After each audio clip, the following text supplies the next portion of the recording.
Right now, we could see huge governmental cuts, and they could be on the way sooner than you think. President Obama says the consequences will be, quote, brutal. So why can't Congress get its act together and do something, or does the blame lie at the president's own feet? We'll dig into that. And next, is it time to increase the minimum wage? Big headline for the State of the Union was to push for just that, but some say it will have a negative impact on the economy. What do you think? And later, we're going to take you live to sunny Florida for the Inside Scoop on spring training. Yes, pitchers and catchers already right at it. Good evening, everybody, and welcome to RFL. I'm Richard French, and thanks so much for joining us this Tuesday evening, February 19th. A little bit of everything this next hour.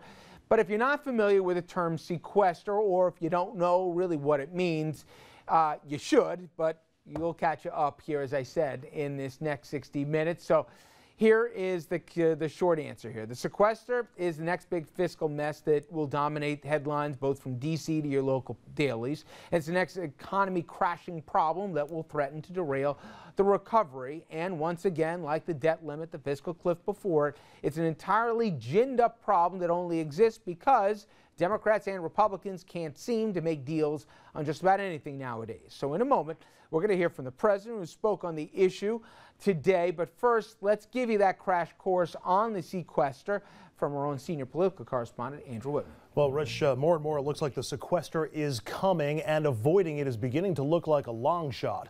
The sequester and its $85 billion in automatic across-the-board spending cuts is set to take effect March 1st.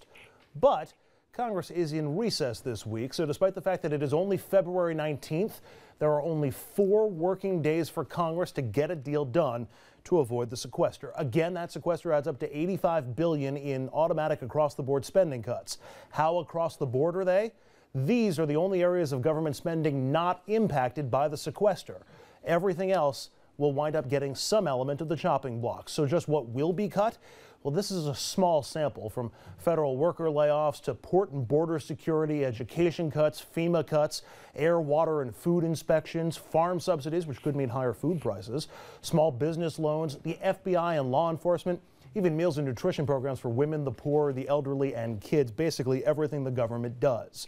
With only the exception of the most conservative members of Congress, lawmakers are pretty unanimous in their concern that the sequester is not good for the nation and would likely drag the U.S. back into recession. But this is politics, so that's not enough motivation to stop the sequester, which is why the president is now pushing hard for a deal to get done. So these cuts are not smart, they are not fair, they will hurt our economy, they will add hundreds of thousands of Americans to the unemployment rolls. This is not an abstraction. People will lose their jobs. Both parties now lining up their negotiating positions. The White House looking for smarter cuts and some new revenue. Republicans responding with the equivalent of revenue schmevenu. The party is not in any way going to trade spending cuts for a tax increase. The president got his tax increases last year. He got those higher revenues. And then there's the question, the politics of who to blame if and when the sequester hits. The sequester was born during the fruitless negotiations over the debt limit, the thought being make the sequester ugly enough and that'll motivate lawmakers to work out a deal. It was, by all accounts, a White House idea that was voted on and okayed by Congress in bipartisan fashion. So naturally, the White House is now blaming Republicans in Congress, congressional Republicans now blaming the president. We're here because the president, back in the last session of Congress, refused to cut spending in any place, and therefore we've wound up with a sequester. So with all of that in the nation, just 9 days and 4 congressional working days from the sequester taking effect, what's the prognosis? Most of the headlines seem pointed only in one direction: sequester likely, and it's growing more and more likely with every passing day. Rich? Andrew, thank you. Let's bring in our panel here tonight. We have Dr. Janet Michkowski, who is a presidential scholar and professor of history at Dowling College, in his latest book called Eisenhower's Sputnik Moment. Dominic Carter, he is back from vacation, rested and ready, political journalist and author that he is. Chris Shays, former Republican congressman from Connecticut and one of our favorites, and Andrew, who you've already met. All right. So he went on a junket. Oh, he did. And who knows what else? Allegedly, possibly. Who knows? There's been lots of sightings. But you know, here. you never explain sequester. It's basically automatic cuts. They happen. I thought we said this, but apparently not to the congressman's liking, so thank you for the clarification. Now, speaking of which, let's do the math. They say, oh, well, we have to the end of the month. There's really only 4 days that they're all in D.C. together. Likelihood that they're going to get this done, is Andrew said it right here? Yeah, but less than probable? It's not 435 members who are going to decide or recommend. It's going to be a small group of leaders on both sides of the aisle that are going to determine that. And I'd be amazed if they haven't been talking every day. But we both know that while that used to be the case, does that still work anymore, that leadership, let's say for House Republicans, speaks for the party? Okay, but there's another little part. So I don't have the answer to the question.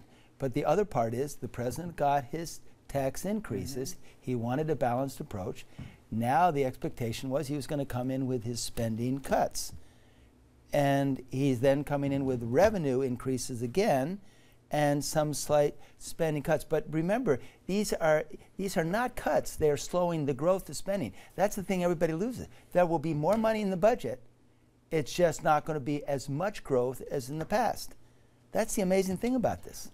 But we can figure out what the right either share is of cuts and hikes or no hikes, whatever we think it is, and good and decent people can disagree, but the probability that we will see sequestration take effect, do you think it's more likely than not?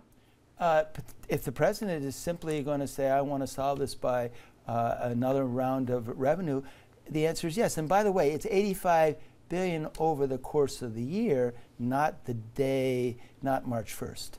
But keep in mind, there's no target for how much has to be cut from spending or how much has to be raised in revenue in order for the sequestration to go away. This is just a ticking time bomb that goes off on March 1st until both sides can work out a deal. So there's a manufactured deadline with a manufactured cuts across the board. And Doctor, I'd ask you, it seems as if the perception from the public is, you know what, I've heard this all before, this Chicken Little thing here. Oh, we're going to go off the fiscal cliff here. Oh, the debt limit. Oh, and in the 11th hour and 59th minute, they managed to solve the problem. I think that there's been almost like, an anesthetic that the public feels that, wake me up when we get there, I don't believe it.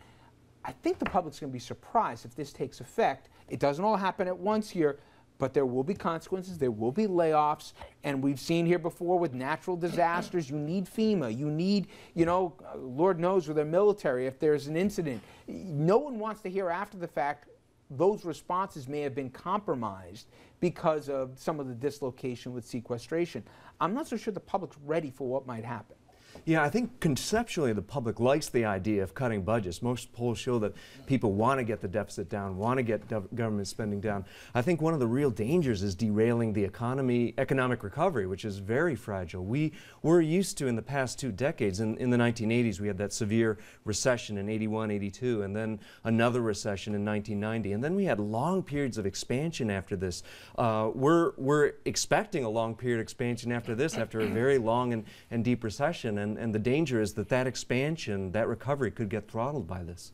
And as we know, the one thing the market doesn't like, Dominic, is volatility, and it doesn't like surprises. We also don't know what happens as it relates to the market component of this, let alone.